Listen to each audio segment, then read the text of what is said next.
By getting an opportunity to integrate Austin into the lineup tonight, good to have him between a couple of wingers that he's familiar with in Zach and Willie? Well, I mean, obviously, it's good to have him, period.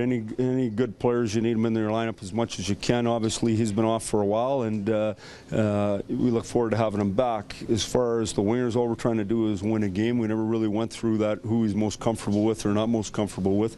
We just thought what would give us the best chance to have success. Things haven't been going as well on the road lately. What have you maybe seen that the group hasn't been doing as well lately? Yeah, we haven't played as hard, and you know, part of that I really believe was for a bit there we didn't have much energy, which is understandable with the schedule and that. But we had no reason. I felt the other night I thought we could have played harder. And when I watched New York and New Jersey play the other night, I thought they played at a harder, higher level than we're playing at. So we were going to have to dig in and get playing right. And we were really rolling. We were better on the road than we were at home for a long time, and then we haven't been as good, so we got to get that turned.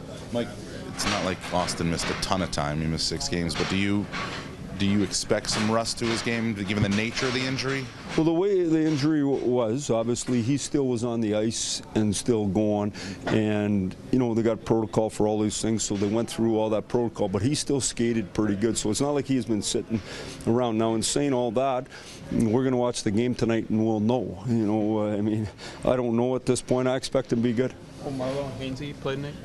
Oh, yeah, they're just over 37 rule or what that was this morning. How tempted were you to give him one more game off with the break coming up? Well, I don't have anything to do with this. I mean, we have a medical group that decides all these things, and nothing to do with me. You know, we talked about all that, obviously, and they just feel that they've gone way beyond probably what you could have done to give him all the time to be healthy, and he's ready to go, so he's going. We're seeing part of Freddie's maturation, given how consistently well he has played over the course of, say, 6-7 weeks? Well, obviously, you need your goalie to be good, and like I said, when I watched the Rangers the other night, Lundqvist was real good for him, and so there'll be a good goalie match up here tonight, and so it should be a good hockey game, but obviously to have any kind of success, you need good goaltending. In these 6 games, Mike, without Austin, you had the 8-goal game, but you also scored 2 or fewer in the other games. Is that an alarm bell on the rest of the guys, what they did without Austin?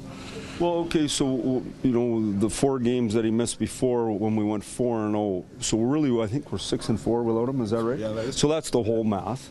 The second part is, I think if you just look at anything without the information, which is kind of fun sometimes for you guys, what you do then is you can write any story you want.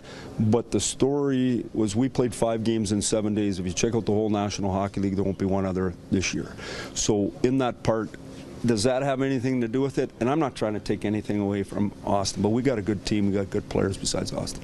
Is it some sort of element of fearfulness maybe with Mitch Marner when he's really flying? Just the way he seemed to be able to hang on to the puck for as long as he wanted in the offensive zone, like just an element of fearfulness to his game, not afraid to try things. Is that when he's kind of at his best? Well, I think when he's confident, he's at his best, like most players. I mean, the puck's been hitting his stick, and it's been sticking to it instead of bouncing off. He's had the puck more. He's had more energy. Now, when did that happen? Did that happen when he scored a real nice goal on the power play and then suddenly got energy and got going? You know, I don't know the answer to that. I think if we got all control how a guy feels about himself during the year, it'd be great, but that's not how it works. Sometimes it doesn't go as good and you lose some confidence, and then when you get it back, you get rolling. I think he's feeling good right now, and it looks like he is. How would you assess Jake Gardner's play this season compared to last season? Okay, I hardly remember last season, you know, to be honest with you, but I mean, Jake's a good player for us. He's an important player for us. The better he plays, the better chance we have success. Jake has an elite ability to make plays, spend no time in his zone, and get the puck going for us. Obviously, when Zeit's in, we got a real good pair there. Thank you guys.